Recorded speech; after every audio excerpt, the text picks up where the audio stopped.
Hello and welcome back, everyone. If you're new to my channel, thank you so much for watching, and I hope you'll become a subscriber.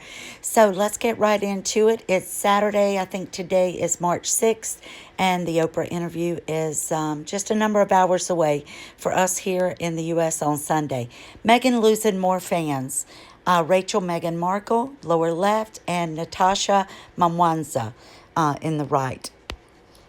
Full disclaimer can be found in the description below, and this is for entertainment purposes only, and thank you for watching.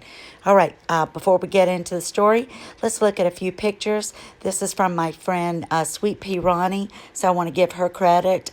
And this is a baby picture supposedly of Meghan and a little boy that's been seen, and you can see a little bit of Meghan's face in the back. And looks like the little boy that was used in the Christmas card, but there's also two other kids in the room with him, so I don't know if it's Archie or not, guys. Yankee Wally posted on her Instagram from, and credit to J. Kararian on Twitter, and these are some pictures put together of supposedly Meghan and the little boy, and it does look like the baby there. I just don't know if that's the real Archie, because there's a couple of the kids in the room, and he could be a little boy that's Child. I don't know. Then again, it could be their child or both of them's DNA. Let me know what you guys think. So credit to those two. Murky Meg on Instagram. She has Twitter and YouTube. And this is from Errol Weber, who is in government in the California. This is from his Twitter account. He says, Meghan Markle is a complete sellout. She stalked Harry's tailor, his suit tailor, and that's how she really met him. No one set them up. Hashtag facts. This has never been released in mainstream media. So, woo, we got some hot tea right there. From Levdivin, who is on Instagram. Go give him a follow. And I'm glad people are bringing up some of the things we've seen in the past. This was the Meghan Markle biography that she had on the internet, and the same information used in her CV for resume and jobs. So, babe, she's got babe name, Meghan Markle, and she has to give herself that status, babe status. Actress, supermodel, Caucasian. So you guys tell me what you think. She sure seems like she wants to be a lighter skin color to me, even though she doesn't want to admit that to herself. But her skin is getting lighter. Her features are becoming more characteristic of a Caucasian person. And she's wearing all this fake hair and trying to look like a LA Barbie doll. So here we go. Next, from Instagram, credit to Moongazy Cat. Love the things that she makes. And this was a picture of Meghan taken at a wedding in Jamaica of one of Harry's friends, I think Skippy. And she showed up, and they originally had an invite for two.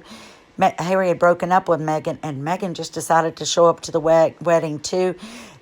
Harry was sitting at the table, and there was a girl sitting there, and she was giving her a mean look, and it was just one of his friends. And Moongazy says, want to change the world? A wise woman would change herself. We know that's not happening. Follow Royal Instablog on Instagram, and she put up the story on Candace Owens. I won't be watching. I know Americans. I know Hollywood. I know what's coming. Candace Owens says, and long predicted Harry and Meghan would end up in L.A. So Candace Owens is very outspoken in politics here in the U.S., and I very much respect her. She is a very articulate, intelligent young woman, and she's actually married to a British guy who's part of aristocracy, and they've just had their first child. So go give Royal Instablog a follow, and just here's a little something I've made, and it doesn't show on here, but on the bottom it says bow down. So I posted this earlier because it's Meghan. Bow down to me, guys, because I'm on Oprah tomorrow, and I'm going to be globally famous and well-known. Well, the more she's putting herself out there, the more crap that keeps rolling out the door for her. So, Meghan, you keep on invading your own privacy, and we'll keep on helping you. Don't forget, that comes on tomorrow. Oh, and thank you, Truth Seeker, who has a wonderful Instagram account. Sent this to me a little while ago. Evening Standard says, I'm a big Meghan fan, and even I'm losing patience. The Sussexes can't catch a break in response to their upcoming interview with Oprah Winfrey. Headlines are blaring, Twitter trolls are seething, and Piers Morgan is frothing at the mouth. As the self-appointed chairwoman of the Meghan fan club, I always have and always will be rooting for her and Prince Harry. But for heaven's sakes, even I'm a bit tired of it all now. Marrying into the royal family has been rough for Meghan. She's been criticized for everything from the color she paints her nails to how often she rubs her pregnancy bump.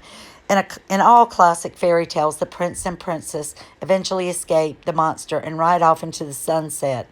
They did that. We cheered, but then they came back to treat the monster to around the world. Goes on to say one of the clips from the Oprah interview, which seems to feature Meghan accusing the firm of perpetrating falsehoods against them, though she may be referring to the palace and the institution rather than senior royals. Her use of language invites the interpretation that she is directly criticizing the family. I agree. That was my perception and the way I took it. Who exactly are the Sussex doing this for, and why do they feel the need to keep explaining themselves? If they're trying to appeal to those of us with a shred of sympathy, they're preaching to the converted. If they're trying to reason with the same hate mob which linked Meghan's preference for avocado with human rights abuses, then I'm afraid this is a battle the Sussexes just won't win. We're all struggling to hold it together during a pandemic that has had us on our knees for a year now. I will defend Meghan and Harry until I am blue in the face, but I can't help coming back to the fact that this beleaguered pair are also a very well-connected, very wealthy couple with an array of opportunities ahead of them. Once the Oprah interview is out the door, perhaps they should give it a rest. A long, long rest. So, guys, this was written by Natasha, and I thought it was very truthful. She was honest about the way she feels about them, but saying this is even turning her off the way they're always in the news and playing the victimhood card. So, tell me what you guys think, and I'll be gearing up, and I think I'm going to do updates and put little snippets in, maybe on Twitter or Instagram, and then try to piece together a video for you. So let me know where most of you are at, if you're on Instagram, Twitter, Tumbler, and I'll try to accommodate those areas. So thanks again, and don't forget, tomorrow's a big day, guys. Hoping it goes our way.